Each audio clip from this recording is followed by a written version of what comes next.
Hi hello welcome back to my channel Sonu Juhi's kitchen. ఇవాల్టి వీడియోలో కమ్మని సున్నుండలు తక్కువ టైంలో ఎలా తయారు చేసుకోవాలో చూసేద్దాం రండి. పండగ అనగానే కమ్మగా పిండి వంటలు చేసేవాళ్ళు, అందులో సున్నుండలు చాలా ప్రత్యేకం. మంచి రుచితో పాటు చాలా బలమైనవి. ఉక్కులాంటి బలాన్నిచ్చే మినప సున్నుండలు. మనం సున్నుండలు తినేటప్పుడు నోట్లో పంటికి జిగురు తగులుతూ ఉంటుంది కదా, అలా లేకుండా రావాలంటే సున్నుండలు మంచి రుచిగా ఎలా తయారు చేసుకోవాలో ఈ వీడియో స్కిప్ చేయకుండా చూడండి.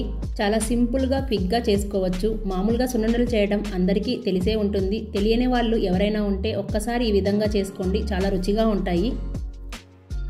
సో మీరు కూడా బెల్లం సున్నుండలు పర్ఫెక్ట్గా చేయాలంటే తప్పకుండా ఈ వీడియో పూర్తిగా చూడండి. చాలా మంచి రుచితో ఉంటాయి. మరి లేట్ చేయకుండా ప్రాసెస్లోకి వెళ్ళిపోదాం. ముందుగా ఒక కడాయిని తీసుకొని 2 కప్పుల మినపప్పు తీసుకుంటున్నాను. నేను ఇక్కడ 1 కప్పు గుండు మినపప్పు, 1 కప్పు పొట్టు మినపప్పు తీసుకున్నాను. ఇవి 2 కలిపి తీసుకుంటే టేస్ట్ చాలా బాగుంటుంది. నేను ఎప్పుడు చేసినా ఇదే విధంగా చేస్తూ ఉంటాను. మీరు కావాలంటే మొత్తం పొట్టు పెసరపప్పుతో అయినా చేసుకోవచ్చు, లేదంటే గుండు పప్పుతో అయినా చేసుకోవచ్చు. ఈ పప్పు వేయించుకునేటప్పుడు ఫ్లేమ్ని లో ఫ్లేమ్లో బాగా ఎర్రగా వచ్చేంత వరకు వేయించుకోవాలి. కానీ పొట్టుతో ఉన్న పప్పుతో చేస్తే టేస్టీ అలాగే హెల్దీ కూడా అండి. ఇవి ఇలా వేయించుకునేటప్పుడు 2 టేబుల్ స్పూన్ల బియ్యం వేసుకొని వేయించుకోవాలి.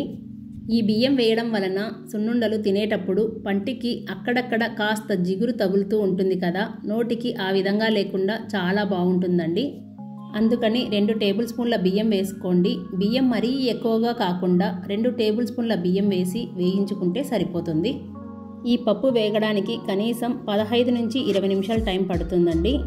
ఫ్లేమ్ని లో ఫ్లేమ్లో పెట్టుకొని మాత్రమే వేయించుకోవాలి. అప్పుడే లడ్డు టేస్ట్ అనేది చాలా బాగుంటుంది. ఇప్పుడు చూడండి, ఈ విధంగా కలర్ మారేంత వరకు వేయించుకోవాలి. మంచి స్మెల్ వస్తుంది. ఇవి వేగాక అంటే ఇలా వేయించుకున్న తర్వాత స్టవ్ ఆఫ్ చేసేసి పూర్తిగా చల్లారనివ్వండి. ఇప్పుడు ఇవన్నీ చల్లారిన తర్వాత చిన్న మిక్సీ జార్ను తీసుకొని కొంచెంగా వేసుకుంటూ మెత్తగా గ్రైండ్ చేసుకోవాలి. లేదంటే మీరు మిల్లు ఇచ్చి అయినా పట్టించుకోవచ్చు. మనం కొద్ది క్వాంటిటీలో చేస్తున్నాం కాబట్టి ఇలా మిక్సీ జార్లో వేసుకుంటే సరిపోతుంది. నేను ఇక్కడ చిన్న మిక్సీ జార్లో 2 సార్లు వేసుకుంటున్నాను. ఇలా ఈ విధంగా మెత్తగా పౌడర్లా గ్రైండ్ చేసుకోవాలి. ఇలా గ్రైండ్ చేసుకున్న తర్వాత ఇప్పుడు ఈ పొడిలో 1 కప్పు బెల్లం తురుము వేసుకుంటున్నాను. ఇక్కడ 1 కప్పు మినపప్పుకి 1 కప్పు బెల్లం తురుము వేసుకోవాలి. అది కరెక్ట్ కొలత. లేదు మీరు స్వీట్ కాస్త ఎక్కువగా తినేవారైతే ఇంకో 1/2 కప్పు బెల్లం తురుము వేసుకుంటే సరిపోతుంది. చూడండి, బెల్లం తురుము వేసి గ్రైండ్ చేసుకుంటే మీకు ఈ విధంగా మెత్తని పౌడర్లా గ్రైండ్ అవుతుంది.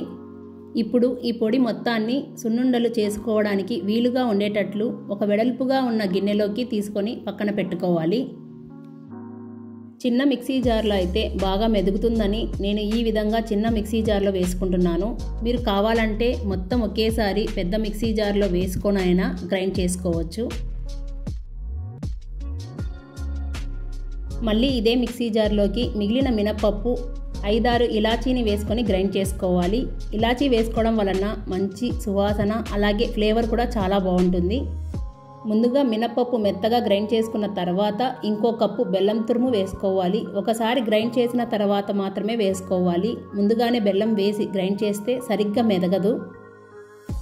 2 కప్పుల మినపప్పుకి 2 కప్పుల బెల్లం తురుము తీసుకున్నానండి. ఇలా పిండి మొత్తాన్ని గ్రైండ్ చేసుకున్న తర్వాత చేత్తోటి ఈ విధంగా రఫ్ చేసినట్లు చేసి మొత్తం బాగా కలిసేటట్టు కలుపుకోవాలి.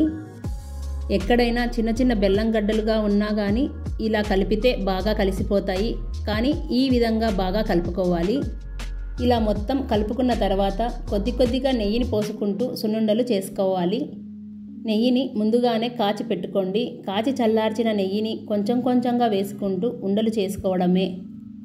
నెయ్యి కొద్దిగా ఎక్కువే పడుతుందండి సున్నుండలకి. చూసుకొని ఉండకు వచ్చేటట్లు వేసుకొని కలుపుకోవాలి. నాకైతే 1.5 కప్పు నెయ్యి పట్టిందండి.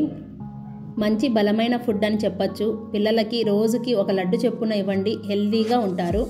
పెద్దవాళ్ళైనా తినచ్చు. మన అందరికీ తెలిసిందే కదా సున్నుండల గురించి. సేమ్ ఇదే విధంగా మిగతా సున్నుండలన్నీ చేసుకోండి.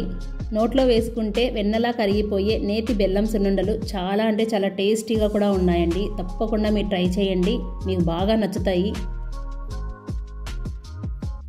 సున్నుండలు చేసేటప్పుడు కొద్దిగా పిండిని తీసుకుంటూ గట్టిగా ప్రెస్ చేస్తూ లడ్డులా చుట్టుకోవడమే. అప్పుడే రౌండ్గా షేప్ చాలా బాగుంటుంది. చూడండి, ఇదే విధంగా మిగతా సున్నుండలన్నీ చేసుకోండి. చూసారా ఎంత బాగున్నాయో సున్నుండలు. మీకు నోటికి జిగురు తగలకుండా సున్నుండలు చాలా బాగా టేస్టీగా ఉంటాయి. ఇలా చేసి చూడండి, చాలా రుచిగా కూడా ఉంటాయి. పండగ అనగానే అమ్మ వాళ్ళు కమ్మగా పిండి వంటలు చేసేవాళ్ళు. అందులో సున్నుండలు చాలా ప్రత్యేకంగా మంచి రుచితో పాటు చాలా బలమైనవి కూడా. ఉక్కు లాంటి బలాన్నిచ్చే మినప సున్నుండలు. సో ఫ్రెండ్స్, ఇవాల్టి వీడియో ఎక్కడ స్కిప్ చేయకుండా మీరు చూసారనే అనుకుంటున్నాను. మీరు చూసినట్లయితే తప్పకుండా ట్రై చేసి మీ ఫీడ్బ్యాక్ని కామెంట్ రూపంలో తెలియజేయండి. మరిన్ని సింపుల్ అండ్ టేస్టీ రెసిపీస్ కోసం సోను జూహీస్ కిచెన్ని సబ్స్క్రైబ్ చేసుకోండి. లైక్ చేయండి, షేర్ చేయండి. మీ ఫీడ్బ్యాక్ని కామెంట్ రూపంలో తెలియజేయండి. Thank you for watching.